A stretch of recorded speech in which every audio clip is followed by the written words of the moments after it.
જય સ્વામિનારાયણ સ્ટુડન્ટ્સ. હવે આજના જે બે પ્રશ્નો છે એની માટે મેં ડાયાગ્રામ પહેલેથી બનાવી દીધો છે સ્ટુડન્ટ્સ, કે જેથી કરીને આપણે સમજવામાં તમને સહેલું પડે.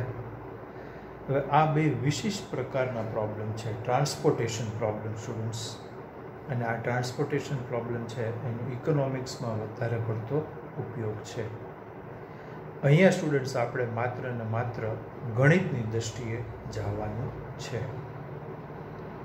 હવે આ પ્રશ્નની અસમતાઓ બનાવવા માટે અથવા હેતુલક્ષી વિધેય મેળવવા માટે સ્ટુડન્ટ્સ આવી રીતે એક રફ ડાયાગ્રામ જરૂરી છે. અને સ્ટુડન્ટ્સ આવો સેમ ટુ સેમ પ્રશ્ન એક એક્ઝામ્પલમાં આપેલો છે, એક્ઝામ્પલ નંબર 11. એમાં લખેલું છે પરિવહનને લગતો પ્રશ્ન, ટ્રાન્સપોર્ટેશન પ્રોબ્લેમ. આ એક આમ ઉખાણા જેવો પ્રશ્ન છે સ્ટુડન્ટ્સ. આ સમજવાની ખૂબ જ મજા આવશે, પણ આ સમજવાની એક યોગ્ય ટેકનિક છે. એ ટેકનિક સ્ટુડન્ટ્સ પહેલાં આપણે સમજવી પડશે.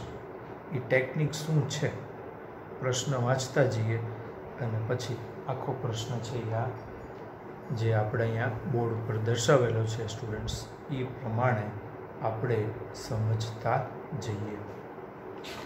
હવે બહુ ધ્યાનથી ધીમે ધીમે સ્ટુડન્ટ્સ આપણે આગળ વધશું. પહેલાં હું પ્રશ્ન વાંચું છું. બે ગોડાઉન એ અને બીમાં અનાજને રાખવા માટેની ક્ષમતા અનુક્રમે 100 ક્વિન્ટલ અને 50 ક્વિન્ટલ છે. બે અનાજના ગોડાઉન છે સ્ટુડન્ટ્સ, ગોડાઉન એ અને ગોડાઉન બી. ગોડાઉન એ આગળ અથવા તો ગોડાઉન એમાં 100 ક્વિન્ટલ અનાજનો સંગ્રહ થઈ શકે. 1 ક્વિન્ટલ ઇઝ 100 kg, એટલે 10,000 કિલો અનાજ રહી શકે સ્ટુડન્ટ્સ. 100 × 100 તો એ તો ગૌણ છે. અને ગોડાઉન બી આગળ સ્ટુડન્ટ્સ 50 ક્વિન્ટલ અનાજનો સંગ્રહ થઈ શકે.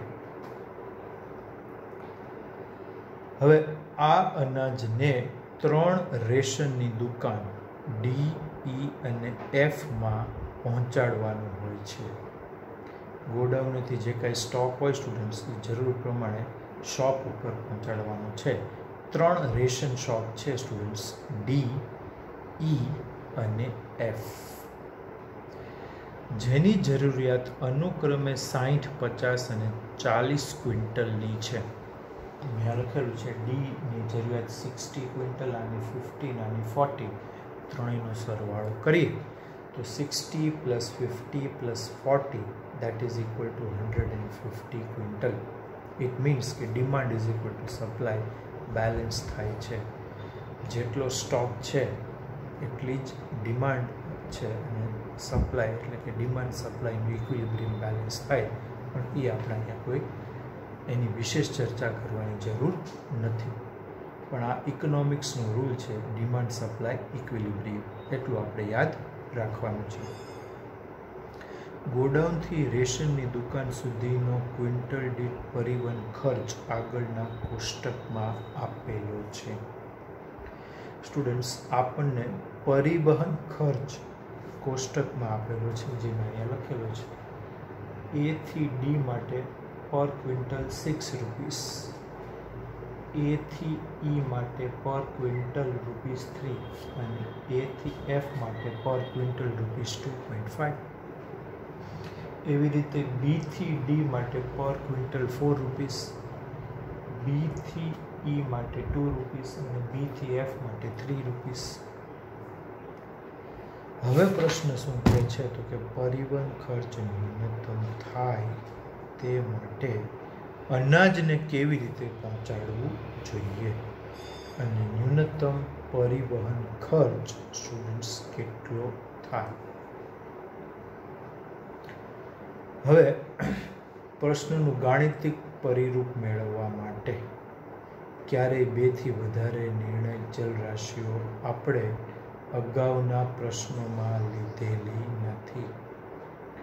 સ્ટુડન્ટ્સ આપણે ક્યારેય મોર ધેન 2 ડિસિશન વેરિયેબલ્સ લીધેલા નથી. હવે એ શોપ ડીને x ક્વિન્ટલ આપે અને એ શોપ ઈ ને વાય ક્વિન્ટલ આપે સ્ટુડન્ટ્સ, એ મેં અહીંયા અગાઉથી દર્શાવ્યું છે. ગોડાઉન એ થી શોપ ડી અને ઈ ને અનુક્રમે એક્સ અને વાય ક્વિન્ટલ મળે છે. તો એ થી એફ માટે ઝેડ ક્વિન્ટલ લઈ શકાય નહીં, કારણ કે આપણે ક્યારેય 2 થી વધારે નિર્ણાયક ચલ રાશિઓ લીધેલ નથી. હવે મેં તમને કીધું કે ડિમાન્ડ સપ્લાયનું ઇક્વિલિબ્રિયમ છે જ. આની સપ્લાય 100 ક્વિન્ટલની છે અને આની 50ની 150 ક્વિન્ટલની જરૂરિયાત છે. તો એ થી એફ ને મળતો જથ્થો 100 - x - y. એ આગળ સ્ટોક 100 ક્વિન્ટલનો છે. એ થી ડી અને ઈ ને મળતો જથ્થો XY, એનો સરવાળો 100માંથી બાદ કરું તો જેટલું વધે સ્ટુડન્ટ્સ એટલું એ થી શોપ એફ ને મળે. એટલે આવા પ્રશ્નોમાં ખાસ યાદ રાખવાનું છે કે 2 થી વધારે સ્ટુડન્ટ્સ નિર્ણાયક ચલ રાશિઓ આપણે લઈ શકતા નથી. હવે ડિમાન્ડ સપ્લાયનો રૂલ ક્યારે ભૂલવાનો નથી. આપણે ડીની ડિમાન્ડ 60 ક્વિન્ટલની છે. D requires 60 ક્વિન્ટલ્સ. તો એમાંથી એક્સ ક્વિન્ટલ તો એ આગળથી મળી ગયું, તો બાકીનું 60 - x એ બીથી મળશે. એવી રીતે ઈની રિક્વાયરમેન્ટ 50 ક્વિન્ટલની. ગોડાઉન એ થી વાય ક્વિન્ટલનો જથ્થો મળી ગયો, તો 50 - y ગોડાઉન બીથી મળી જશે. અને એવી રીતે એફની રિક્વાયરમેન્ટ 40 ક્વિન્ટલની.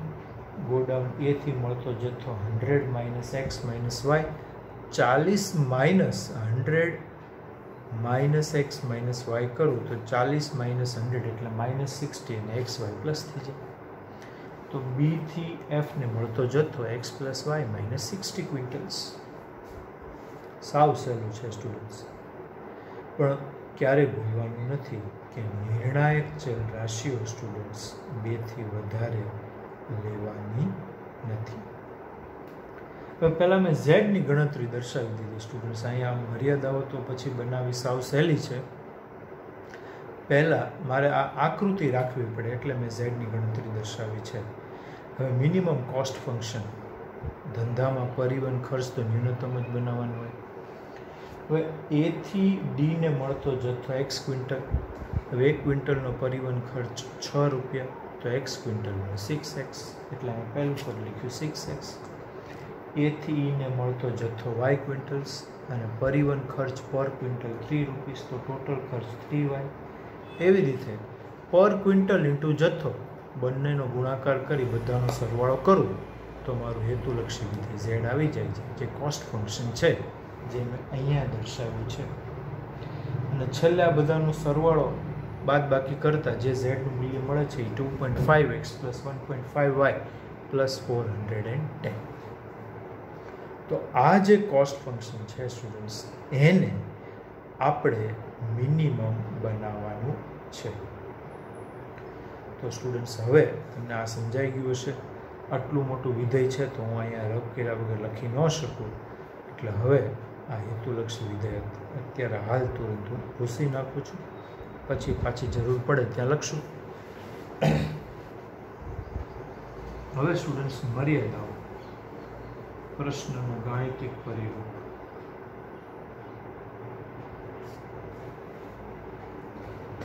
હવે સાવ સહેલું, એ જે ડી અને ઈ ને જથ્થો આપે છે એ XY હંમેશા greater than or equal to 0 હોય જ.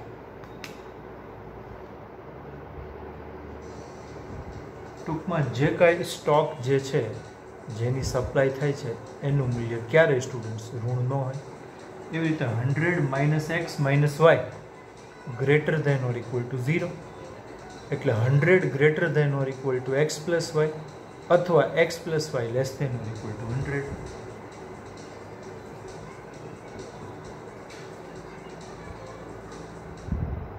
તો આ થઈ ગયું એ આગળની મર્યાદાઓ. એવી રીતે બી આગળની મર્યાદા, જેટલો જથ્થો મળે એ ક્યારે ઋણ ન હોય. 60 - x greater than or equal to 0 અથવા x less than or equal to 60. 60 greater than or equal to x અથવા x less than or equal to 60. એવી રીતે y less than or equal to 50. X plus y minus 60 greater than or equal to 0 એટલે x plus y greater than or equal to 60.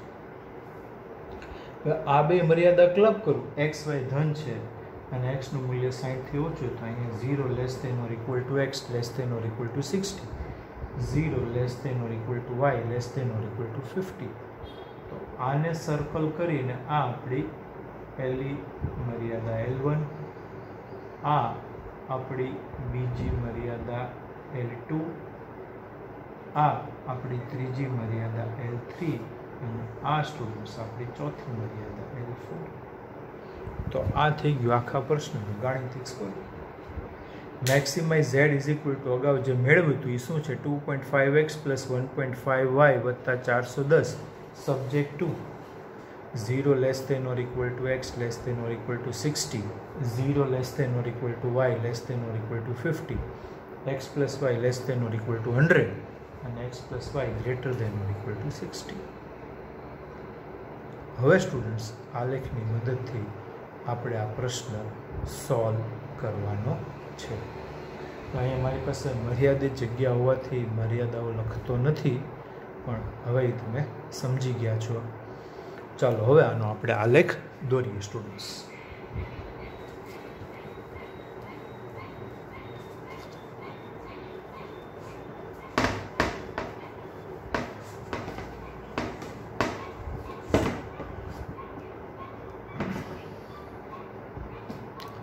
હવે બધા scale માપ છે એ 10ના ગુણક છે સ્ટુડન્ટ્સ, એટલે આપણે 60 છે, 50 છે, 100 છે, એટલે આઈ થિંક 20નું સ્કેલ માપ લઈ લઈએ તો એ વધારે યોગ્ય થશે, અથવા 10નું સ્કેલ માપ લો તો પરફેક્ટ આવશે, પણ જગ્યા થોડી ઓછી છે. ચાલો આપણે 10નું સ્કેલ માપ લઈને ટ્રાય કરીએ.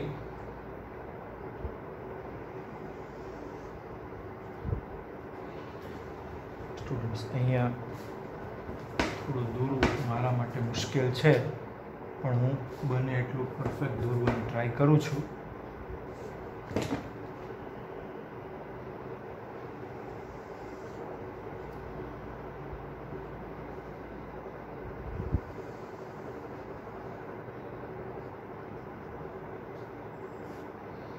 ચાલો નાના નાના બિંદુ લઉં છું. આ 10, 20, 30, 40, 50, 60, 70, 80, 90, 100. 10, 20, 30, 40, 50, 60, 70, 80, 90, અહીંયા 100. ચાલો આ વાય એક્સિસ, આ એક્સ એક્સિસ. હવે પહેલી મર્યાદામાં 0 less than or equal to x less than or equal to 60 આપણે જોયું, એટલે એક્સ બરાબર 60 છે સ્ટુડન્ટ્સ. વર્ટિકલ લાઈન આવશે.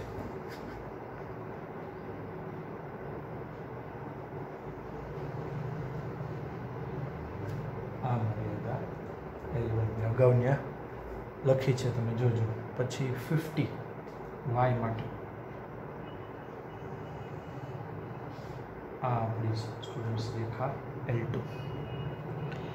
પછી આપણે x plus y less than or equal to 100.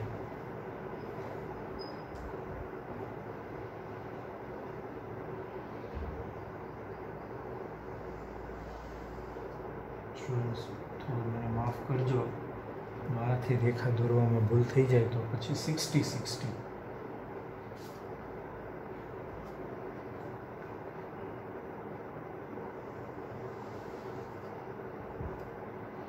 આ L4, આ બિંદુ છે સ્ટુડન્ટ્સ 90. બને એટલું ચોક્કસ દોરવાનો પ્રયાસ છે સ્ટુડન્ટ્સ. હવે x less than or equal to 60 અને 0 થી વધારે, એટલે આ રેખા છે વર્ટિકલ લાઇનની ડાબી બાજુનો ભાગ. Y less than or equal to 50, એટલે આ રેખાની નીચેનો ભાગ. પછી x plus y less than or equal to 100 એટલે આ રેખાની નીચેનો ભાગ, અને x plus y greater than or equal to 60 તો આ આપણું ફિઝિબલ રીજન આવે છે.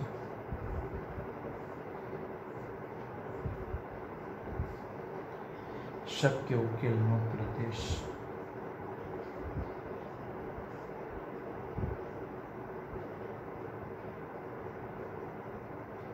Feasible region.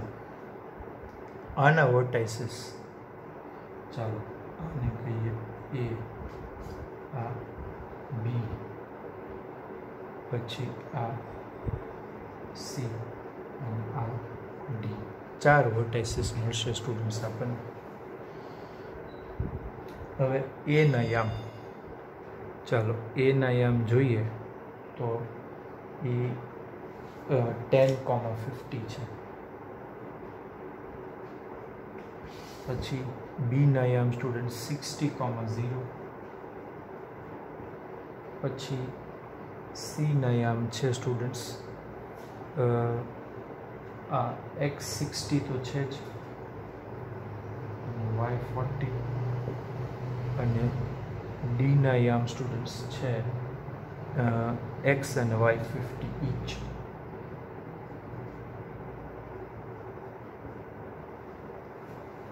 બાઉન્ડેડ શક્ય ઉકેલનો પ્રદેશ. એક પ્રશ્ન ઓલરેડી સમય 17 મિનિટનો થઈ ગયો છે સ્ટુડન્ટ્સ, પણ આ પરિવહનનો જે કંઈ પ્રશ્ન છે સ્ટુડન્ટ્સ એ બહુ ધીમેથી અને શાંતિથી સમજવો જ પડે. બાકી સ્ટુડન્ટ્સ જો આ ન સમજાય તો તકલીફ પડે. હવે અમે અગાઉથી ઝેડના મૂલ્ય મેળવી લીધા છે સ્ટુડન્ટ્સ. એ બધી ગણતરી અહીંયા લખવી મારા માટે થોડી અશક્ય છે. હવે 10,50 આગળ પરિવહન ખર્ચ આવે છે 510 રૂપિયા.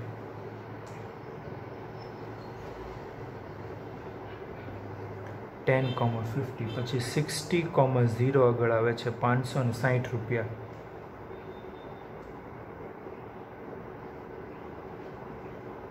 પછી સી 60,40 આગળ આવે છે 620 રૂપિયા.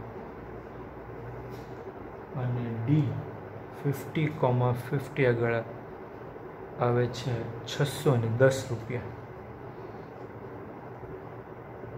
મિનિમમ કોસ્ટ ઇઝ એટ એ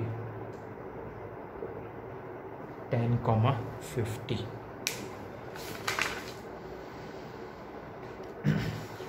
આ સ્ટુડન્ટ્સ આપણો જવાબ છે. Minimum cost is at A 10,50.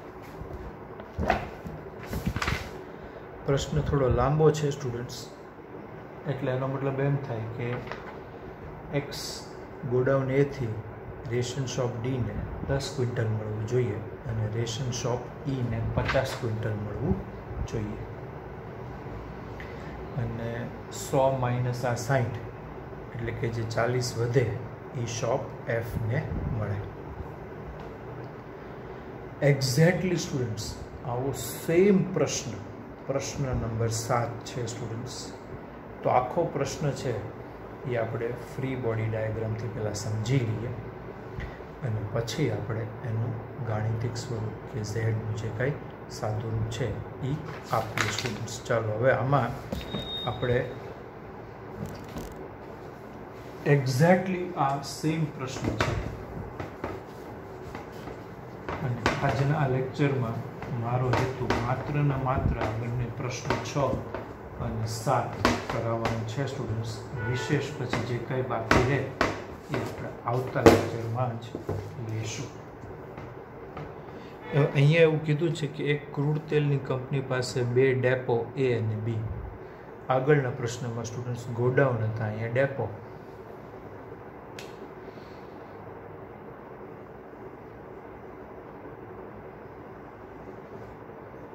Depot એ અને બી. એ 3 પેટ્રોલ પંપ ડી, ઈ અને એફ ને ઈંધણ પહોંચાડે છે.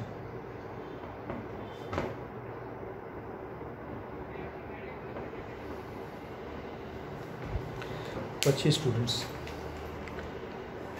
ડેપો એ અને બી અનુક્રમે 7000 લીટર અને 4000 લીટરની ક્ષમતાવાળા છે. આની કેપેસિટી 7000 લીટર્સ અને આની 4000 લીટર્સ, એટલે સ્ટોક 11000 લીટર્સનો છે સ્ટુડન્ટ્સ. 11000 લીટરનો જથ્થો. હવે કંપની જેની જરૂરિયાત ડી 4500 લીટર, 3000 લીટર ને 3500 લીટર છે તેવા 3 પેટ્રોલ પંપ. ઓકે, ડીની જરૂરિયાત 4500 લીટર,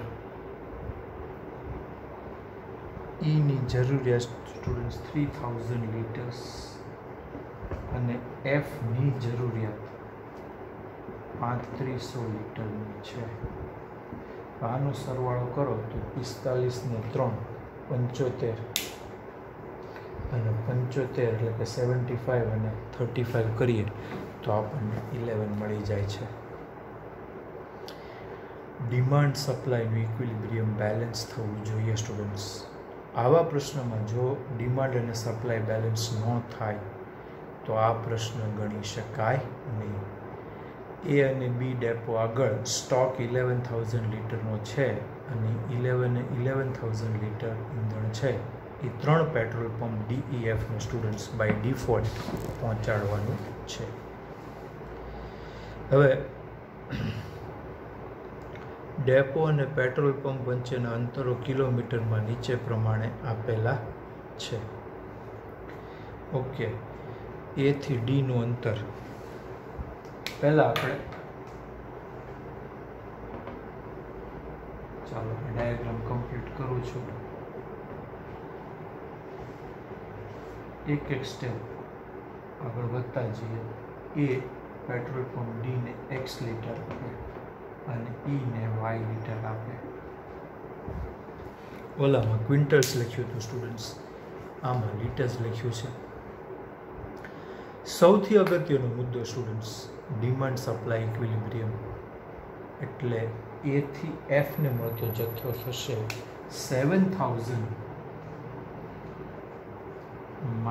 x - y લીટર, નહીં કે ઝેડ.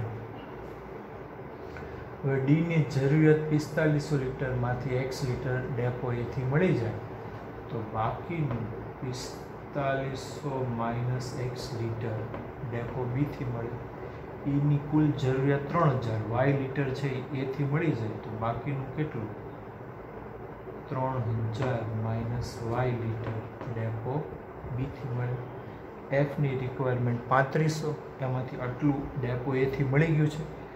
3500 - 7000 એટલે -3500, એટલે આની રિક્વાયરમેન્ટ x + y -3500 લીટર છે એ ડેપો બીથી મળી જાય.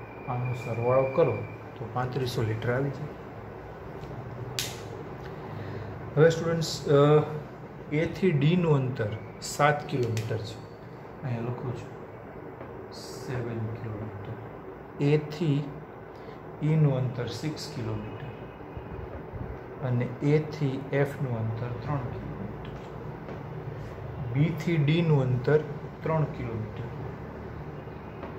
બી થી ઈનું અંતર 4 કિલોમીટર અને બી થી એફનું અંતર 2 કિલોમીટર. That's all. પ્રશ્ન આપણો થઈ ગયો સ્ટુડન્ટ્સ. હવે આમાં કશું જ બાકી રહેતું નથી. હવે અહીંયા હું સૌ પ્રથમ મર્યાદા મેળવી લઉં. એ સાવ સહેલું છે સ્ટુડન્ટ્સ. એ આગળની મર્યાદા કઈ? તો કે x અને y greater than or equal to 0. 7000 - x, આ જે કંઈ જથ્થો મળે છે એ ધન લેવાનો છે. 7000 - x - y greater than or equal to 0. 7000 greater than or equal to x + y or x + y less than or equal to 7000. 4500 - x greater than or equal to 0 અથવા તો 4500 લેસ ધેન ઓર ઇક્વલ, આપણે અહીંયા લખીએ 4500 - x greater than or equal to 0 તો 4500 greater than or equal to x અથવા x less than or equal to 4500. એવી રીતે 3000 minus y greater than or equal to 0, 3000 greater than or equal to y or y less than or equal to 3000. અને એવી રીતે x plus y minus 3500 greater than or equal to 0 અથવા x plus y greater than or equal to 3500. આને 0 સાથે club કરી નાખો તો આ ગોઠવાઈ જાય. તો આ આપણી પહેલી મર્યાદા L1 ગયા પ્રશ્નમાં જોજો, આ આપણી બીજી મર્યાદા L2, આ આપણી ત્રીજી મર્યાદા L3 અને આ સ્ટુડન્ટ્સ આપણી ચોથી મર્યાદા L4. મર્યાદા બની ગઈ. કેવી રીતે બની? તો કે 0 less than or equal to x less than or equal to 4500, 0 less than or equal to y less than or equal to 3000, x plus y less than or equal to 7000 અને x plus y greater than or equal to 3500. સંખ્યા બદલાણી છે. અહીંયા ઓલા પ્રશ્નમાં કઈ સંખ્યા હતી ને અહીંયા કઈ હતી તમે ચેક કરજો. તો આ થઈ ગઈ બધી જ મર્યાદાઓ. હવે સ્ટુડન્ટ્સ પરિવહન ખર્ચની ગણતરી અહીંયા થોડી વિશેષ રૂપે સમજવી પડશે. ઝેડ માટેનું જે કંઈ વિધેય છે અથવા તો જે ઝેડ વિધેય છે સ્ટુડન્ટ્સ એ અહીંયા ટેકનિકલી બહુ સહેલાઈથી નથી મળતું, પણ 83 છે એ તો સમજવું સહેલું જ છે. 10 લીટર ક્રૂડ તેલનો પરિવહન ખર્ચ કિલોમીટર દીઠ ₹1. હવે સ્ટુડન્ટ્સ આ મર્યાદાઓ છે એ હું ભૂસી નાખું છું, પણ આગળ ઝેડ લખતા પહેલાં સ્ટુડન્ટ્સ તમે આ બધી જ મર્યાદાઓ નોંધી લેજો. હવે સ્ટુડન્ટ્સ ઝેડ માટેની ગણતરી થોડીક અલગ છે, પણ સમજો તો સાવ સહેલું. આ છે x plus y minus 3500 litre. હવે 10 લીટરનો પરિવહન ખર્ચ પ્રતિ કિલોમીટર ₹1. લીટર 10 ખર્ચ પર કિલોમીટર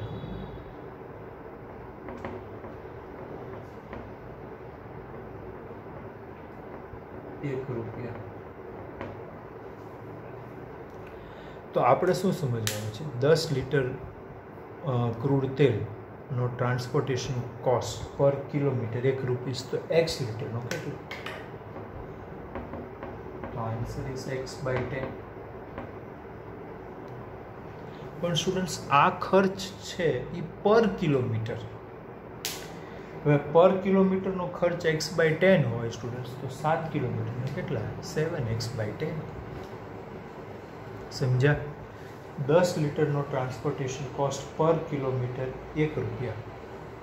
તો એક્સ લીટર્સ માટે કેટલા? તો કે x × 1/10. પણ સ્ટુડન્ટ્સ આ ખર્ચ પર કિલોમીટર છે. હવે એ થી ડીનું અંતર 7 કિલોમીટર છે, તો 7 કિલોમીટરનો પરિવહન ખર્ચ કેટલો આવે? × 7. તો હું જ્યારે ઝેડનું એસેમ્બલિંગ કરીશ ત્યારે આ રીતે કરીશ, ડિસ્ટન્સ × સપ્લાય અપોન 10. x/10 જે સ્ટુડન્ટ્સ જે ખર્ચ આવ્યો ઇટ ઇઝ પર કિલોમીટર. તો 7 કિલોમીટર માટે 7x/10. ડિસ્ટન્સ × સપ્લાય બાય 10 દર વખતે એડ કરતા જાઓ. Distance 6, supply y/10. Distance 3, supply 7000 - x - y/10. Distance 3, supply 4500 - x / 10 વત્તા ડિસ્ટન્સ 4, સપ્લાય 3000 - y / 10. એ જ રીતે છેલ્લું પદ અહીંયા મારે લખાશે નહીં, જગ્યા નથી, વત્તા ડિસ્ટન્સ 2, સપ્લાય x + y - 3500 / 10. ટૂંકમાં ડિસ્ટન્સ × સપ્લાય ડિવાઇડેડ બાય 10 આ દરેક પદમાં લખવાનું છે. અને એનું જે કાંઈ સાદુરૂપ આવે સ્ટુડન્ટ્સ એ હું તમને કહી દઉં. મેં અહીંયા ગણતરી કરેલી છે સ્ટુડન્ટ્સ. એનું જે કાંઈ સાદુરૂપ આવશે ફાઇનલી આપણા હેતુલક્ષી વિધેય ઝેડ માટેનું જે કાંઈ સાદુરૂપ આવે છે એ સ્ટુડન્ટ્સ આવે છે 0.3x પ્લસ 0.1y. ચાલો ફાઇનલી ઝેડનું સાદું રૂપ અહીંયા નીચે લખું છું. z બરાબર 0.3x પ્લસ 0.1y વત્તા 3950 આ આવે છે હેતુલક્ષી વિધેય ઝેડનું સાદું રૂપ. ગણતરી અહીંયા લાંબી છે. કઈ રીતે? તો કે ડિસ્ટન્સ ઇન્ટુ સપ્લાય અપોન 10. પ્રતિ કિલોમીટર ખર્ચ આપેલો છે એટલે જેટલા કિલોમીટરનું અંતર હોય એટલા કિલોમીટર વડે ગુણવા તો પડશે જ. તો હવે સ્ટુડન્ટ્સ આનો આલેખ હું નહીં દોરી શકું. એનું કારણ છે કે 7000નું સ્કેલ માપ છે. હવે 7000 એટલે મારે 500, 1000, 1500 રીતે 7000 સુધી આ નાના બોર્ડમાં સ્કેલ માપ દોરી શકાશે નહીં. પણ અહીંયા સ્ટુડન્ટ્સ એક્ઝેક્ટલી તમે ચેક કરજો કે આગલા પ્રશ્નમાં 4 વર્ટેક્સ હતા, અહીંયા 5 આવશે. અને ન્યૂનતમ ખર્ચ જે કાંઈ છે સ્ટુડન્ટ્સ એ કયા વર્ટેક્સે આવશે એ તમારે ગોતવાનું રહેશે. અહીંયા હું અત્યારે કહેતો નથી, પણ એટલું તો તમે ઇઝીલી ગોતી શકો. તો સ્ટુડન્ટ્સ આ સાથે આપણા 2 ટ્રાન્સપોર્ટેશન પ્રોબ્લેમ પૂરા થયા. એવી આશા રાખું કે તમને સમજાણા હશે. એકવાર 2 વાર વિડીયો જોઈ પરફેક્ટલી સમજવાની ટ્રાય કરજો. કાંઈ પણ ડાઉટ હોય તો વિના સંકોચે મને વોટ્સઅપ કરીને તમે પૂછી શકો. હવે 2 જ પ્રોબ્લેમ બાકી છે, ક્વેશ્ચન 8 અને 9. એ આ પછીના લેક્ચરમાં લઈ આપણે આ ચેપ્ટર પૂર્ણ કરશું. Thank you students. Have a good day.